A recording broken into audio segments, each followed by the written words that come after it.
coming up very soon, and that's why we are hosting two CCMs from the host Samburu County, Rafael Nayara, the CCM for tourism, and Evelyn Demuni Lentano, who's a CCM for culture. When will this take place, the festival, Rafael? Yeah, thank you. The festival will take place as from the real actual dates of the action is 7th, 8th, and 9th. Mm-hmm. Ideally, 6th will be the day of arrival for all those who are coming to celebrate with us the Maa Culture. Mm-hmm. And so the dates are from 7th to 9th. Just to say, this is the second edition of the Maa Culture that we are celebrating. The first edition was the Narok County hosted the first edition. And the first one, this is a bit different. The second edition is a bit different in the sense that when we did the first edition, it was purely for Maa people coming together. I'm also told the first time ever for the Maa people to come together was that time. Mm. Every other time when we used to come together, we come together and there is always a conflict for resources and whatever. But that time when we had this first edition in Narok County, which was at Sekenani, it was really the first time that all the Maa speakers came together. To celebrate our culture. Mm. This time round, the second edition is being hosted at Samburu County, and to be specific, it will be at Samburu National Reserve. And the event will take place, as I said, from 7th to 9th. Every day is unique in its own way. Mm. The first day, which is 7th, we are celebrating our Maa women. And so we will have all the first ladies gracing the day. Of course, being our first ladies taking lead. That is the first lady of Samburu, first lady of Narok, and first lady of Kajiado.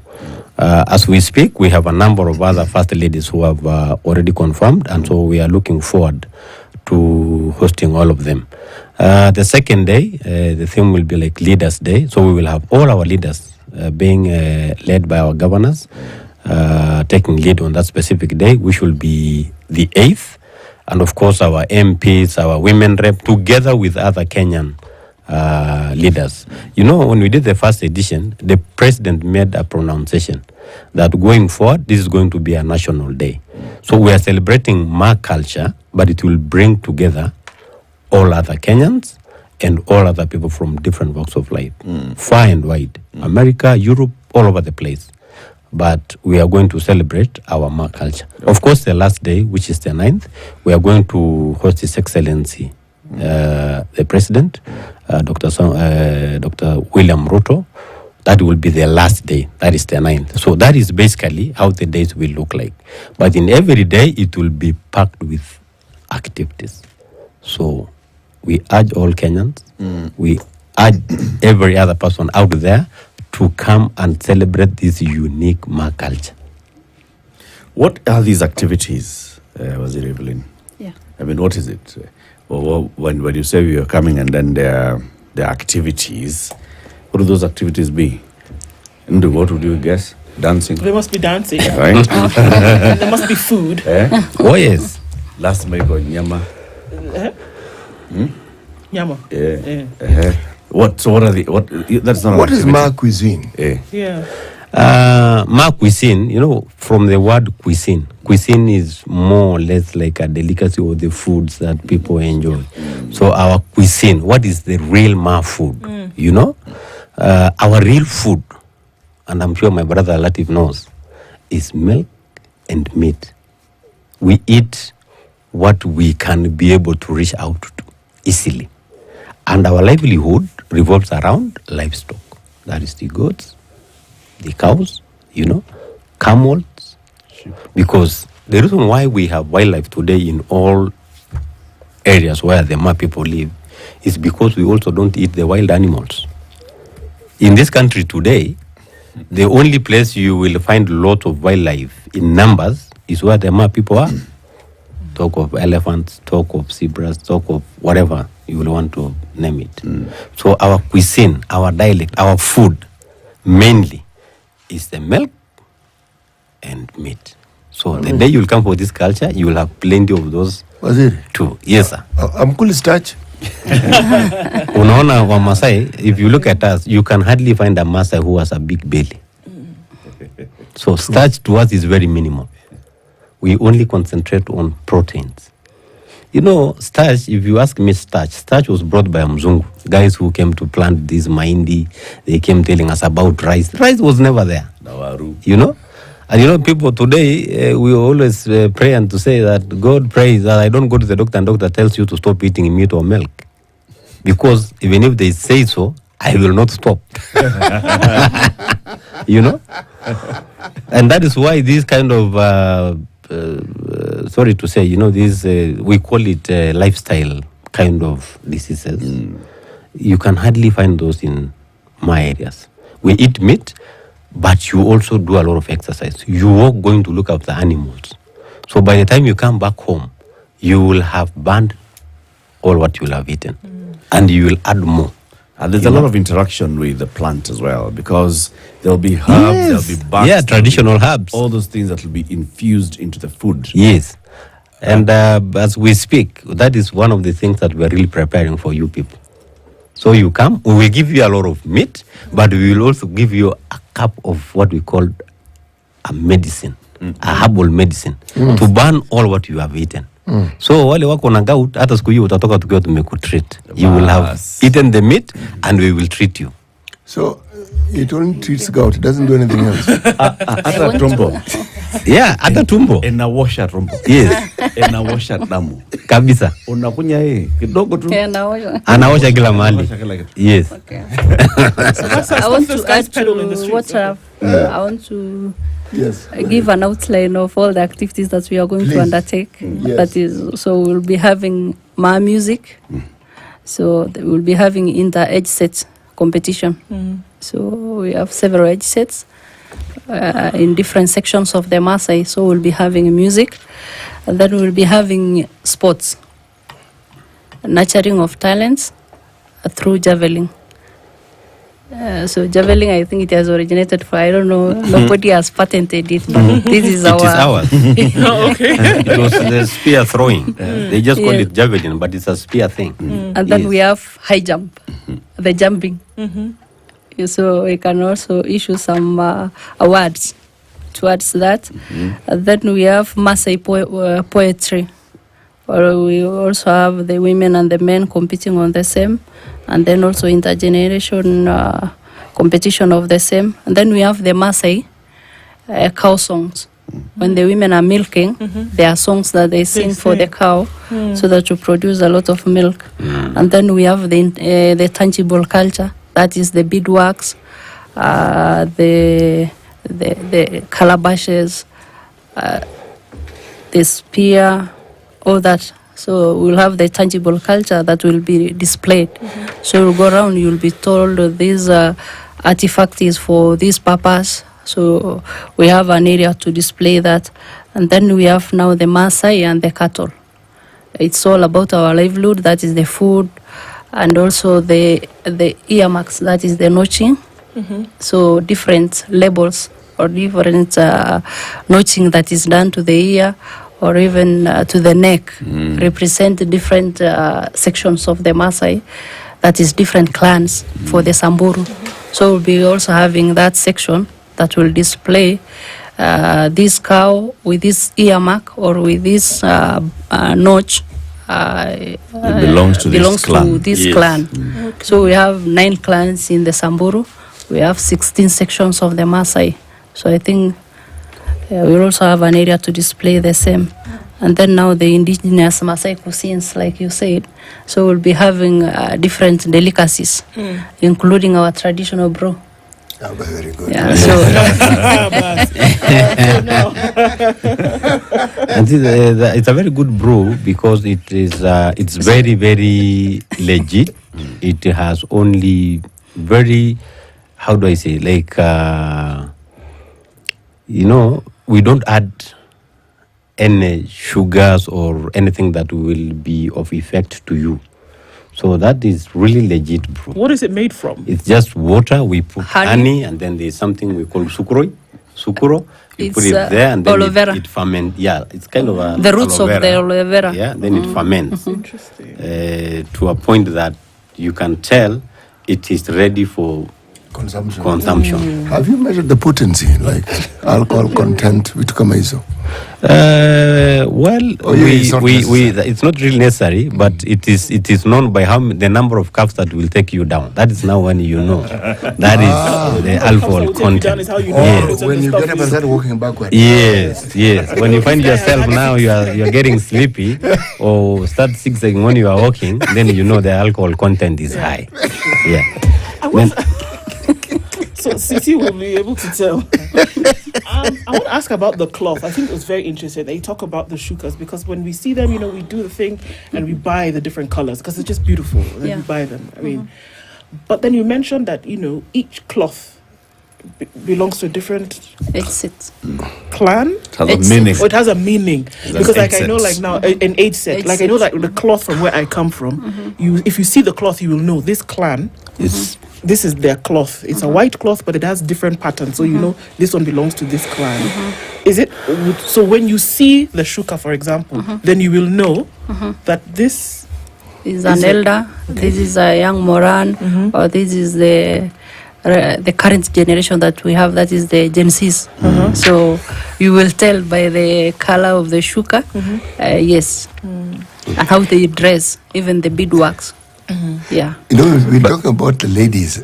I want to focus a little bit on the men. Yeah, please. Because there are these, there's cloth that is referred to as Maasai cloth. Okay? the Masai Shuka. Yes. Beautiful patterns. Yes. Are they also representatives of the various clans?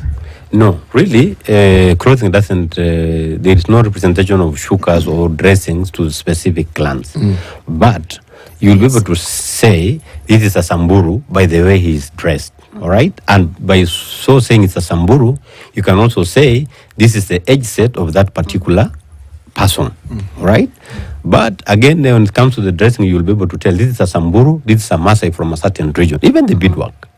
Even a beadwork. When you meet a Maasai and a Samburu in this town, you can easily be able to tell just by the beads that they are wearing. Apart from just telling the edge set, you can also tell by the kind of beads that somebody is wearing.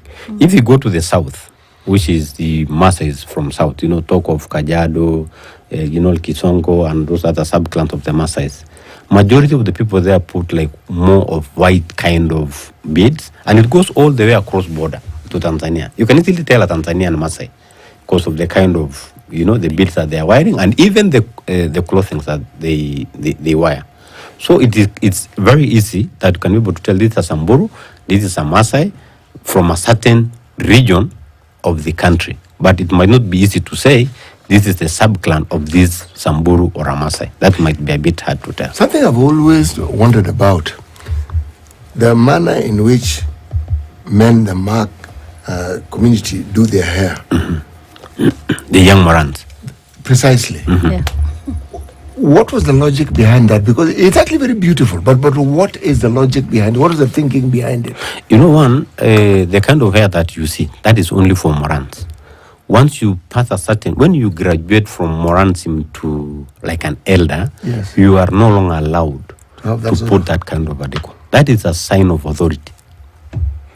You find Morans those many years back, they were the KDF of this country. They were KDF. Those are the KDF of Samburus and Maa people. They are the people who are there to protect the clan against invasion from other invaders. communities, other Yes. invaders.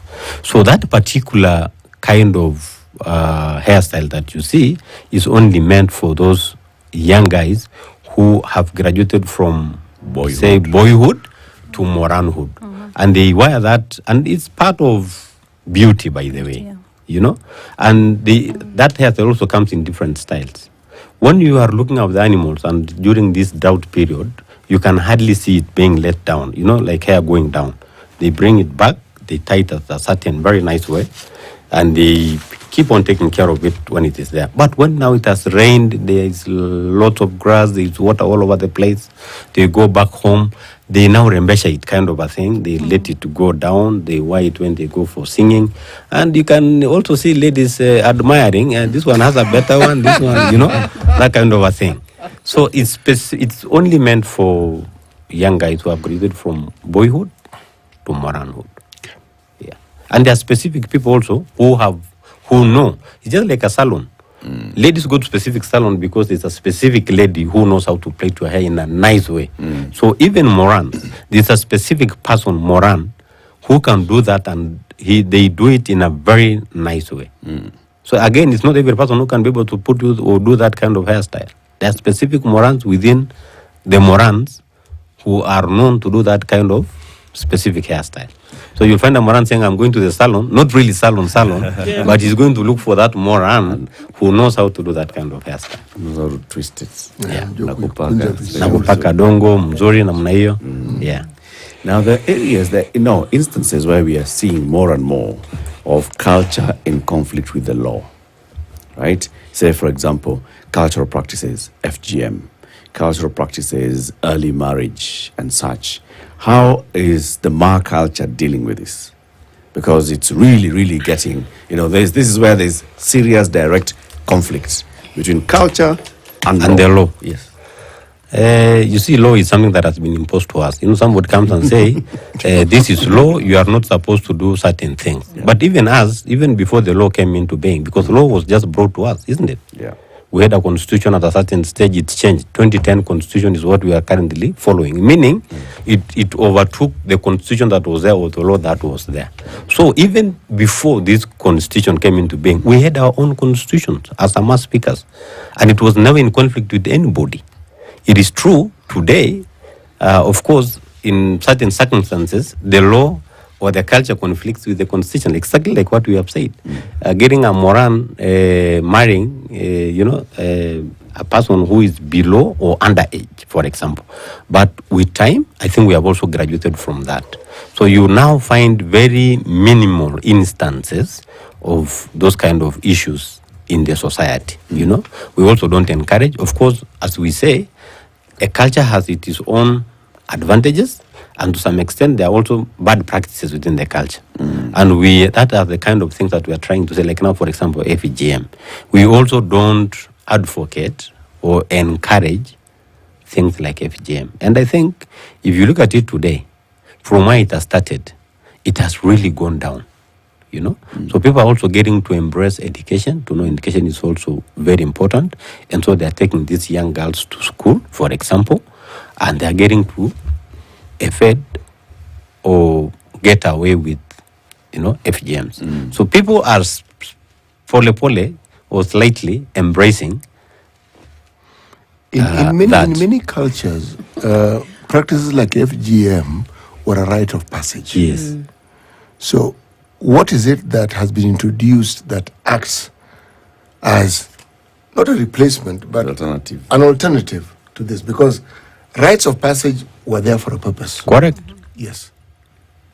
And it marked a certain period in one's life. Yes. Yes. You see, before, a rite of passage, and that is when a girl and a boy, let's start with a boy, which has no conflict with anybody. When a boy graduates from boyhood to moranhood, the rite of passage that you have to go through to undergo is circumcision. Yes. All right? It was the same with girls. But it has never been at any one given time. Girls will come together in a certain, because boys come to a certain place called a big manyata. We call it Lorora. And there is a specific time of the year or specific time, specific season, where all the communities, all the sub-clans will have to do this circumcision. So there's a certain time, as I said, the KDF of Samburu, which is the Moran, will have to graduate from Moranhood to elder, now the other state, which is elder status. And so you have to have these other young boys to upgrade from boyhood to Moransim or the Morans. And the only way you can do that is through circumcision. Now, we have never had a specific season of the year or time or season that we say we will now bring all our girls together and circumcise them. A girl will go through the rite of passage if he gets the right person in his life to live with, and that is the husband, of course. And the rite of passage was you have to go through, of course, that FGM. But as you said, what has replaced that? You now realize it is true. Girls will be brought together. They will not be circumcised. They will be taught certain practices of what is required of you. If you get to get married, how will you take care of your kids? How will you interact with your in-laws and all that kind of thing? In a classroom, not through the FGM kind of a thing. So you'll be taken to a certain area. The elderly women will come. They will take, it's like taking you for a retreat. You know, you are taken through a retreat. And out of that, you will basically graduate from that retreat. Yeah. And you will have gone through the rite of passage. So it is no longer FGM of some sort. So I think that is what has replaced. And I think Evelyn can add more. As the minister in charge of culture, right, you've got to promote culture, but at the same time, you also have got to now introduce these other alternatives to the people. How do you do that? How do you balance it? Sure. So, first of all, we do sensitization to the community. So that is key. And just to add to what Rafa said, that law always prevails. So there is nothing about going around the law. So the law always prevails.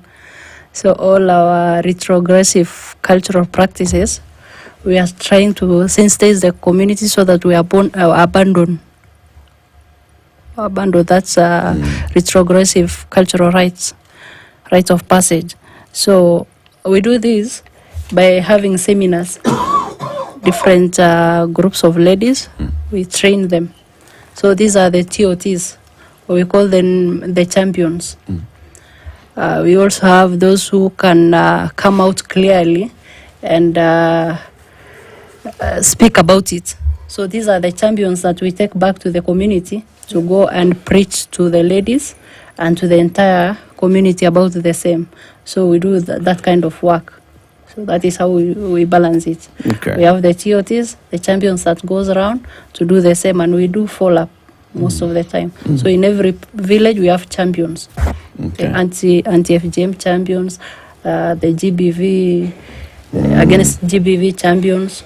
So we have those champions around, and we empower them to reach to the hard-reach areas of Samburu County. Okay. Yeah, thank you. Well, so the Maa Cultural Festival is taking place next week, the 7th, the 8th, the 9th. You can arrive on the 6th, if you so wish. It'll be at the Samburu National Reserve, and it's open to the public. We're encouraging all Kenyans to go there and celebrate with the Maa people. And also, people can bring their own cultures if they want. Come dressed in Taita regalia, come dressed in Kamba, come dressed in... But then you'll come and meet the true Kenyan dressing. There are some specific requirements you must also meet. It's not just about walking to the event. You must come dress like us. You know, that is a requirement. So if you come and you think that you cannot dress like us because you do not have attire, there will be people who will be right there selling the attire. And I tell you, it will be very expensive if you come and buy at the site. So you rather just prepare yourself before getting there. Because the requirement is you must be dressed like like one of us. Is Maa Culture. Let me also say one thing before we close, which will be very unfair if we don't mention, and where the event is taking place. Samburu National Reserve. Samburu National Reserve is one of the key reserves in this country. And it is one of the unique national reserves in the country. I know most people don't know, you know. And we have our very unique animals that you can only find in that region. Like, you know, you go to Mara, you go to Amboseli, you can get to see same animals. You go there, you'll find a gunu, and the gunu is a gunu in Mara, and it's also the same gunu in Amboseli. But if you go to Samburu, we have what we call the Samburu Special 5, and they are only found in that region. We have the Besa oryx. Is a very unique kind of antelope with very long horns, and it's the only antelope that you will find both male and females wearing, or rather having, the horns.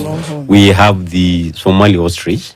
Somali ostrich is very unique from the Maasai ostrich in the sense that the Maasai ostrich has the Somali ostrich, the one that you'll find in Samburu National Reserve, has bluish Blue neck. neck and legs, unlike the other one that has pink. All right? We have what we call the gravy zebra.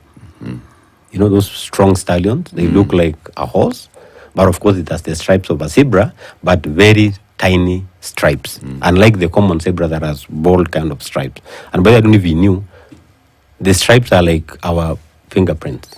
They don't wear the same stripes. No two zebras. So there is no, in one time, you will find a zebra that has the same stripes in the whole world. It's ni kama fingerprint, ni kama thumb ya mtu.